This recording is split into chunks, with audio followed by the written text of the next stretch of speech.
নমস্কার বন্ধুরা, welcome to Tirtha's blogs once again. বন্ধুরা, মধ্যপ্রাচ্যের যুদ্ধের আগুন কি এবারে শান্ত ভারত মহাসাগরের জলকে উত্তপ্ত করতে চলেছে? এবার কি ইরানের ছোট্ট ছোট্ট কিছু রণনীতিতে ইসরায়েল মারাত্মক কোটি কোটি টাকার ভুল করে ফেলছে তাদের ক্ষেপণাস্ত্র চালিয়ে? এবার কি ইসরায়েল সাংঘাতিক কোনো বড় সড়ো আক্রমণ হানাতে চলেছে ইরানের ওপর, যেটা এখনো পর্যন্ত দেখা সবথেকে ধ্বংসাত্মক আক্রমণের মধ্যে একটা হবে? আজকের আমার ভিডিওর এই তিনটে মাত্র পয়েন্ট, এবং এগুলিকে জানার জন্য বোঝার জন্য আপনারা শেষ পর্যন্ত ভিডিওটা দেখবেন। তো প্রথমেই চলে আসি, মধ্যপ্রাচ্যের যুদ্ধের আগুন ভারত মহাসাগরের জলকে উত্তপ্ত করলো কেন?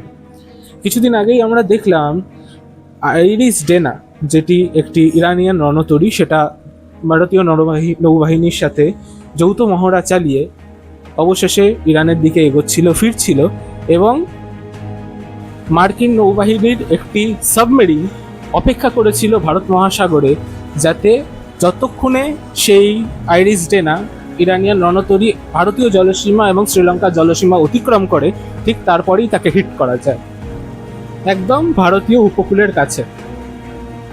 An American submarine sunk an Iranian warship that thought it was safe in international waters.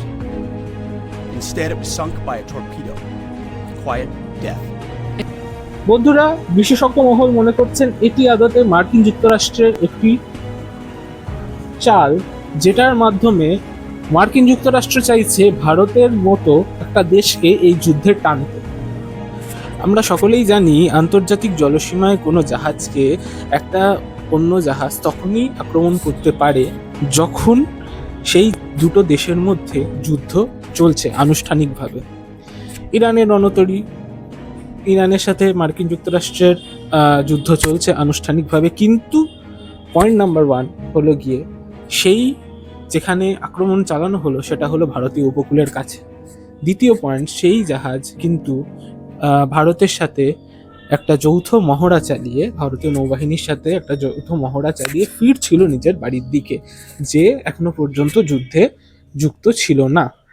নাও এখান থেকেই প্রশ্ন, এটা কি জেনিভা কনভেনশনকে লঙ্ঘন করে? সেটা যারা যুদ্ধ বিশেষজ্ঞ, যারা ডিফেন্স এক্সপার্ট, তারাই বলতে পারবেন।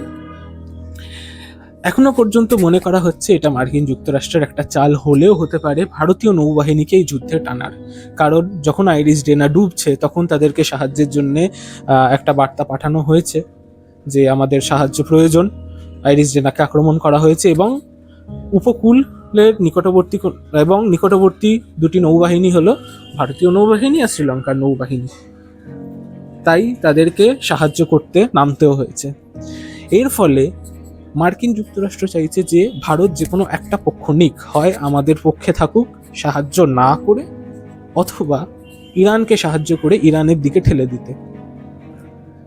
সুতরাং এটা একটা বড় পয়েন্ট এই কনফ্লিক্ট যেটা মিডল ইস্টে বর্তমানে হচ্ছে। বন্ধুরা, এবার আমি আমার পয়েন্ট নাম্বার 2-তে যাব, যেটা আপনাদের বলেছিলাম যে ইরান কি তাদের এবার একটা কূটনৈতিক চালে বা একটা রণনীতিতে ইসরায়েলের কোটি কোটি টাকা ধ্বংস করতে চলেছে। হ্যাঁ, সম্প্রতি কিছু ভিজুয়ালস ইরানিয়ানদের মাধ্যমে সোশ্যাল মিডিয়ায় প্রচণ্ড ভাইরাল করা হয়েছে, যেগুলো আমি আপনাদের সামনে তুলে ধরলাম। দেখুন এই কথাটা।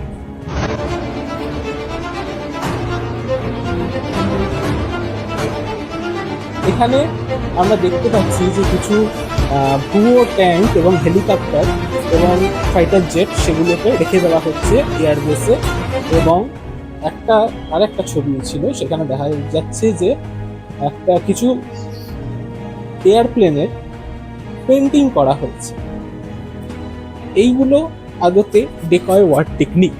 এগুলোর মাধ্যমে শত্রুর ড্রোন বা মিসাইল কি করে, ওপর থেকে শত্রুর ড্রোনের ক্যামেরা সেগুলো ওপর থেকে বুঝতে পারে না এগুলি আদতে আসল যুদ্ধাস্ত্র না নকল যুদ্ধাস্ত্র, এবং তাই তাদেরকে ভুল করে আক্রমণ করে বসে। এখনকার দিনে এই ডেকয় ওয়ার টেকনিকে হিট এক্সচেঞ্জ সিস্টেমও ব্যবহার করা হচ্ছে, যার ফলে মিসাইলের থার্মাল ডিটেকশন সিস্টেম সেগুলিকেই আক্রমণ করে ফেলছে, বুঝতে পারছে না এগুলো আসল না নকল। এবং ইরানের তরফ থেকে দাবি করা হয়েছে যে মাত্র $10 দিয়ে আমরা অনেক এই ধরনের পেন্টিং এবং যে ভুয়ো ট্যাঙ্ক, হেলিকপ্টার, ফাইটার জেট এগুলো বানিয়েছি, এক একজনকে দিয়ে বানাচ্ছি, এবং এর বদলে ইসরায়েল তাদের প্রায় লক্ষ লক্ষ ডলারের মিসাইলগুলোকে ইউজ করে ফেলছে। তো আবার ইসরায়েলের তরফ থেকে পাল্টা দাবি করা হয়েছে যে না, আমাদের টেকনোলজি খুব অ্যাডভান্স, আমরা এই ধরনের ভুল করি না।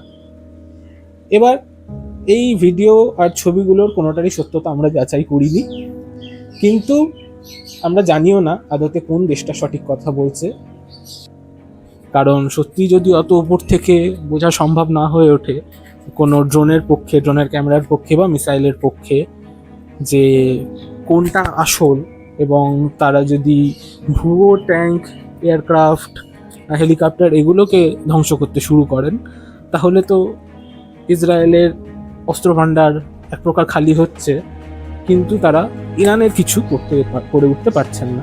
ইরানের জেট, ইরানের ট্যাঙ্ক, ইরানের হেলিকপ্টার যেরমকে ছিল সেরমই আছে। যাকে কোনোটার সত্যতা আমরা যাচাই করিনি, এটার একমাত্র সত্য কোনটা সেটা বলতে পারবে ইরান বা ইসরায়েল। বন্ধুরা, এবার আমি চলে আসবো আমার থার্ড পয়েন্টে, এবং তার আগে একটা ছবি আপনাদের দেখাবো।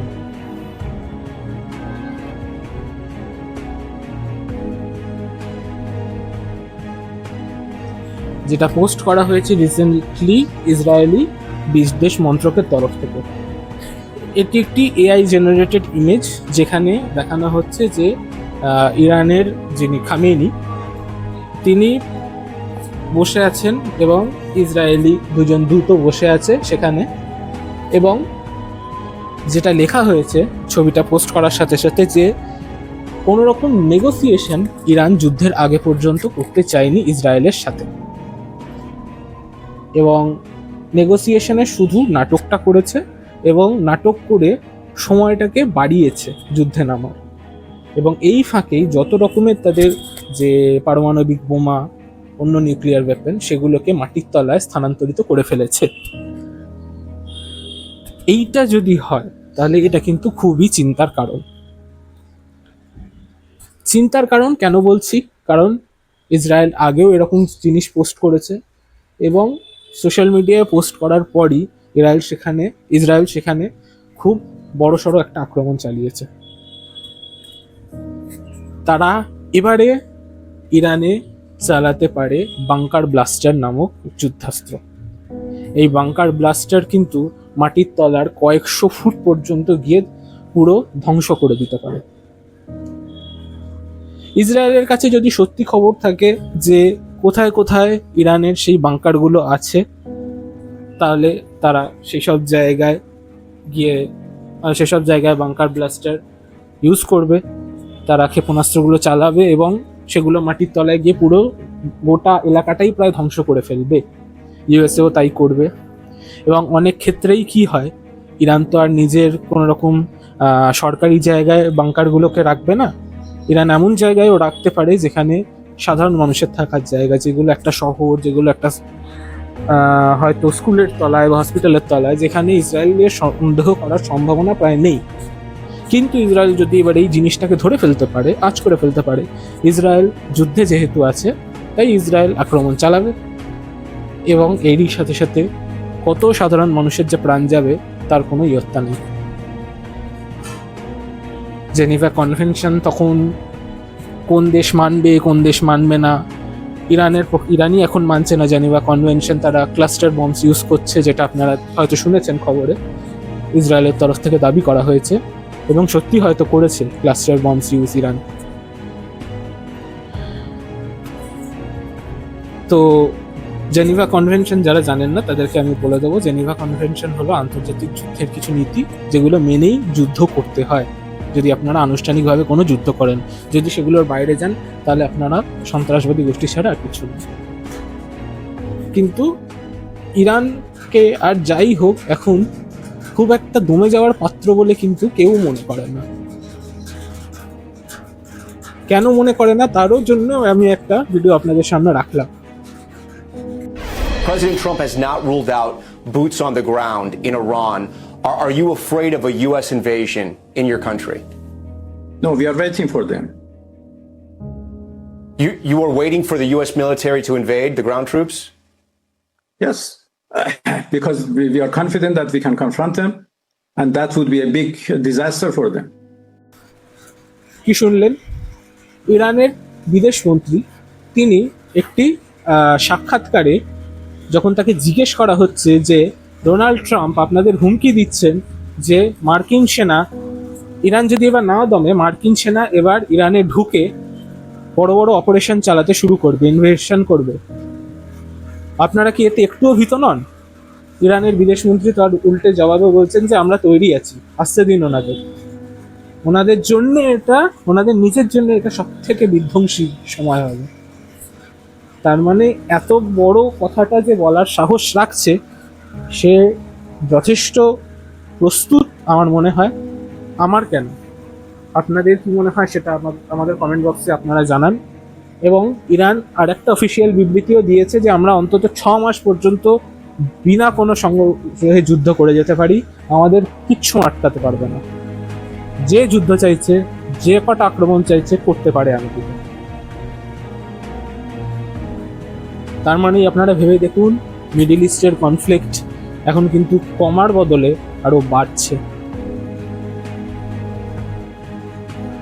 আপনাদের কি মনে হয় কতদিনে শেষ হবে এই যুদ্ধ? এবং এই যুদ্ধর আঁচটা কি, যেটা প্রথম পয়েন্টে বলেছিলাম, ভারত মহাসাগরেও এসে আরো বাড়বে। কারণ রিসেন্টলি কিন্তু আমাদের জলসীমার কাছেও একটা যুদ্ধের প্রভাব পড়েছে। অনেক সোশ্যাল মিডিয়ার পোস্টটি দেখছি আমি, কিছু পেজেস ফেসবুকে, ইনস্টাগ্রামে, তারা এমন এমন সব পোস্ট করছেন যে ভারতীয় জলসীমার মধ্যেই নাকি আইরিস ডেনাকে ওই মার্কিন সাবমেরিন আঘাত করেছে। প্লিজ এই ধরনের ফেক পোস্ট করবেন না, কারণ কোনো দেশের জলসীমার মধ্যেই কিন্তু কোনো রণতরীকে, যেই দেশের জলসীমা, যেই দেশ কার্যত যুদ্ধে লিপ্ত নয়, সেই দেশের জলসীমার মধ্যে কিন্তু ওই আইরিস ডেনাকে আক্রমণ করা সম্ভব নয়। ঠিক আছে, তাহলে ভারত অনেক আগেই একটা পদক্ষেপ নিত এবং বলতো যে আপনারা এখানে আক্রমণ চালাতে পারেন না। প্রার্থনা করুন যুদ্ধ যত তাড়াতাড়ি সম্ভব শেষ হয়ে যায় জানো, কারণ যত বেশি দিন চলবে তত তেল, রান্নার গ্যাস এসবের দাম বাড়বার সম্ভাবনা বাড়বে, এবং তাতে করে আমাদের ক্ষতি ছাড়া লাভ কিছু না। যুদ্ধ হলে এই বর্ডার 1, বর্ডার 2, ধুরান্ধার এসবের সিনেই ভালো লাগে, সেটা আদতে কখনো ভালো কিছু দেয় না মানুষকে। দেশের অর্থনীতি বিগ্রহে পুরো পৃথিবীর অর্থনীতি খারাপ হয়। যারা যারা চাইছেন যে তাড়াতাড়ি যুদ্ধ শেষ হয়ে যাক, তারা অবশ্যই লাইক আর শেয়ার করবেন আমাদের ভিডিওটাকে, এবং সাবস্ক্রাইব করতে ভুলবেন না তীর্থস ব্লগস চ্যানেলটাকে। আর আপনাদের কি মনে হয়, ইরান আর কতদিন যুদ্ধ চালিয়ে যেতে পারবে? আমেরিকা বা আর কতদিন যুদ্ধ চালিয়ে যেতে পারবে? অবশ্যই আমাদের কমেন্ট বক্সে জানান। আজকের মতো এখানেই শেষ করলাম। শুভরাত্রি।